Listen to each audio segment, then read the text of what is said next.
Bonjour à tous, c'est Prof et Geek, je suis très heureux de vous retrouver pour une nouvelle vidéo dans laquelle on va parler du Joker. Mais avant ça, générique.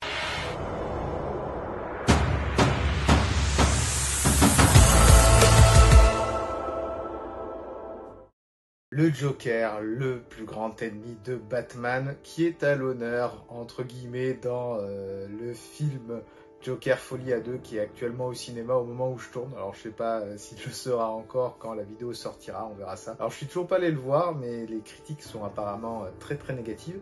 Et forcément, tout ce qui est l'industrie du comics tourne autour du Joker actuellement avec beaucoup de sorties. Je vous en avais présenté quelques-unes il y a quelques temps avec Winning Card ou le dernier rire d'un clown, etc.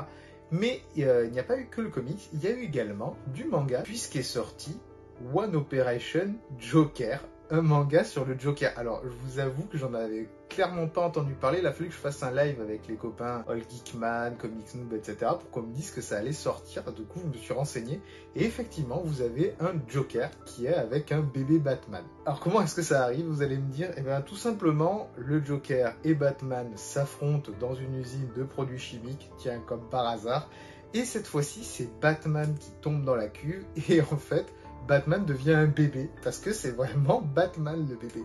C'est le bébé Bruce Wayne, et en fait, le Joker a décidé de le récupérer, l'adopter, on va dire ça comme ça, pour en faire son grand ennemi. En fait, plutôt que de le tuer, il s'est dit, non, je vais vraiment en faire Batman pour qu'on puisse de nouveau s'affronter et que nos idées s'opposent de nouveau.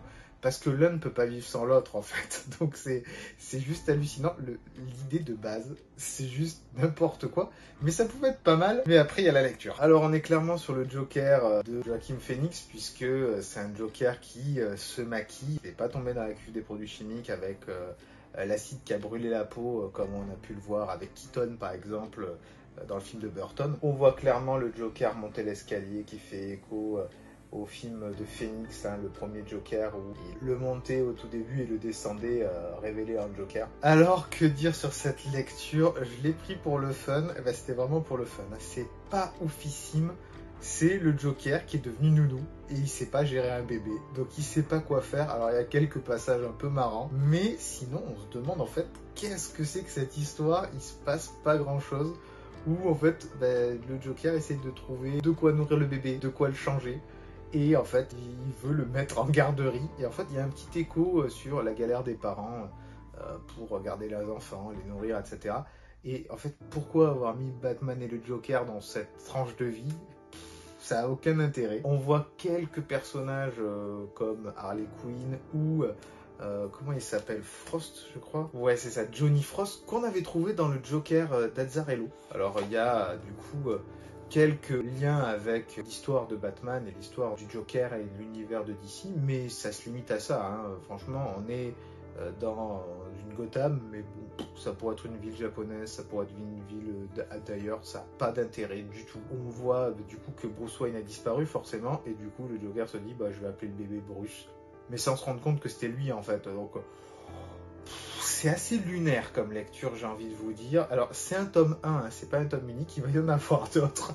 Et là, je pense qu'on peut tutoyer les étoiles. J'attends beaucoup de lire la suite. Pas parce que c'est bien, mais parce que je veux voir où ça peut descendre. Ça peut être vraiment très mauvais. En tout cas, si vous êtes fan du Joker et de Batman, le lisez pas, c'est pas oufissime. Batman n'est vraiment pas aidé dans les adaptations manga où Batman Ninja, c'était pas fou. Batman et la Justice League, c'était pas génial. Batman Justice Buster, c'est pas génial. Et le Joker, c'est dans la droite lignée, c'est pas génial. On va mettre 8 pour le moment, et je pense qu'on peut descendre à du 6-5 si ça continue comme ça. La vidéo touche à sa fin, j'espère qu'elle vous aura plu. Dites-moi si vous avez lu ce titre, est-ce que vous en avez pensé? Je pense que les amis comme Comics Noob, ils ont dû quand même le feuilleter.